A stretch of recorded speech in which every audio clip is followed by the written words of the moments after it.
This is One-on-One.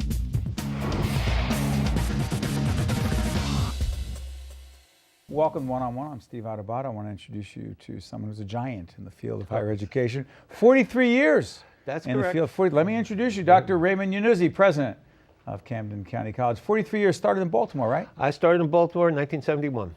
What made you go into higher ed? I was an undergraduate in English and classics, and felt that that was the field I wanted to teach other people about and get people involved in reading and writing.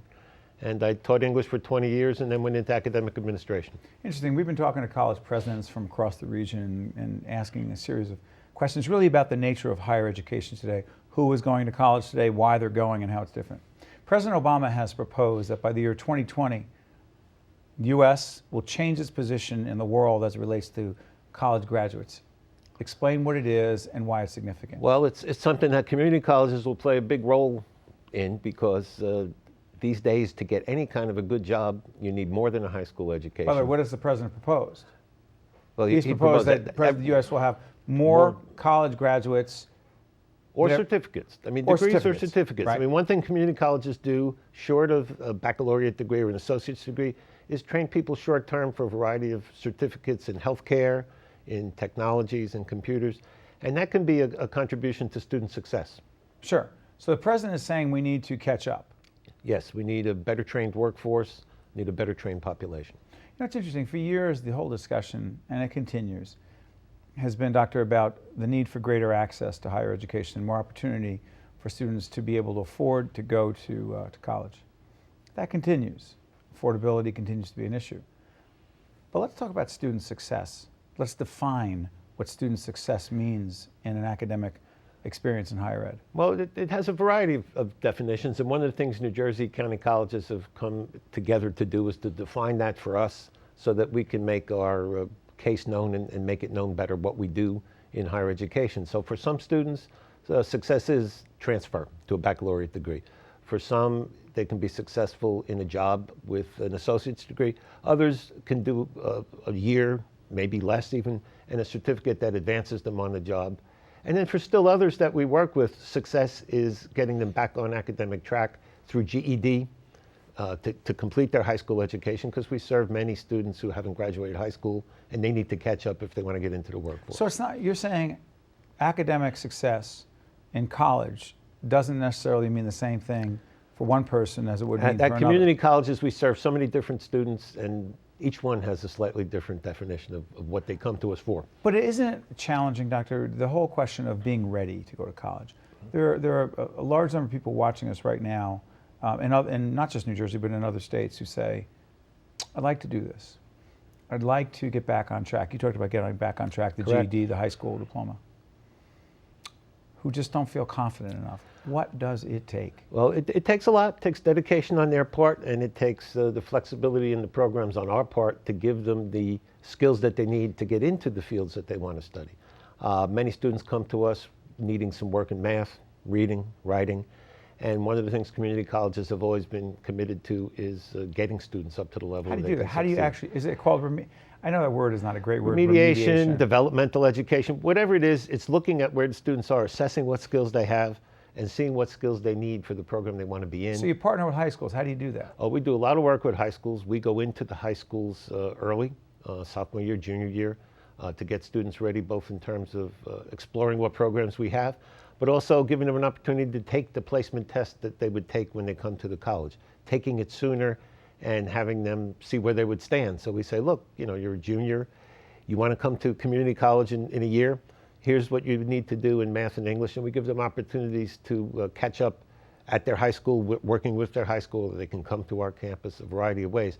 And this is only going to increase in years ahead with the Common Core curriculum and the new kinds of tests that high schools will be doing. Curious about this.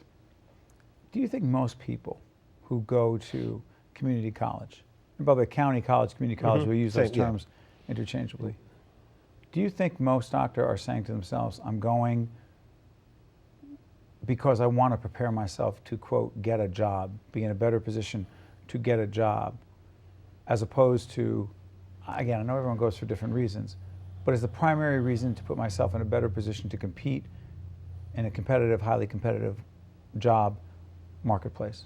More people these days with that orientation than perhaps in other generations, because it's so important these days, as I said, to have some sort of a credential in order to even get your first foothold into So the for job example, market. people going to the culinary arts, I know that's a big Right. field. People going into, give me some of the fields again. Healthcare, we do an extensive Like what would you amount do in of healthcare? Oh, nursing, various kinds of therapies, X-ray, respiratory. Dental programming? And computer programming, manufacturing. There's a slight increase now again in manufacturing technology education.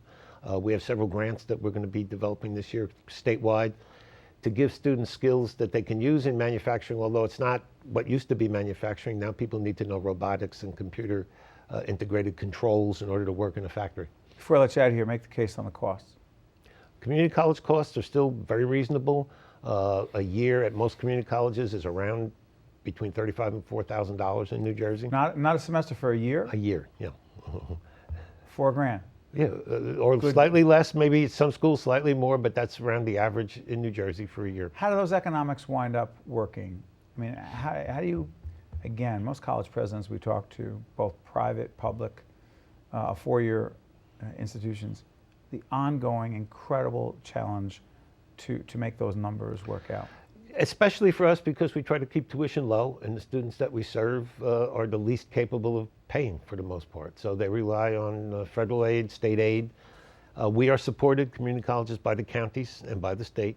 But it's a delicate balance of those three funding sources. And we try to be very economical, and we try to keep the costs as low as we can for the students. 43 years in, you still love this work? I do, and I want to do it for a few more years, perhaps go back to the classroom for the last 2 or 3. You love the classroom too? I do, but I've been out 20 years now. Listen, I've done a few courses, but I haven't you keep been your hand in full-time. there. Well, you do. As a president, you have your hand in everything, but not as deep as you might want sometimes. Dr. Raymond Yannuzzi, president of Camden County College, I want to thank you for joining us. We appreciate it. Thank you, Steve. Good to have you. One-on-one will continue right after this. Stay with us. Thank you, Doctor. One-on-One with Steve Adubato has been a production of the Caucus Educational Corporation, celebrating 25 years of broadcast excellence. Funding for this edition of One-on-One with Steve Adubato has been provided by PSE&G, TD Charitable Foundation, Prudential Foundation, Roche, the Newark Public Schools, Terrell Fund, New Jersey Natural Gas, proud to support education in our communities, the MCJ Amelia Foundation, and by the Merck Company Foundation. Promotional support provided by the Star Ledger and NJ.com, Everything Jersey. Transportation provided by Airbrook Limousine, serving the metropolitan New York, New Jersey area. One-on-One with Steve Adubato has been produced in partnership with St. Joseph's Healthcare System.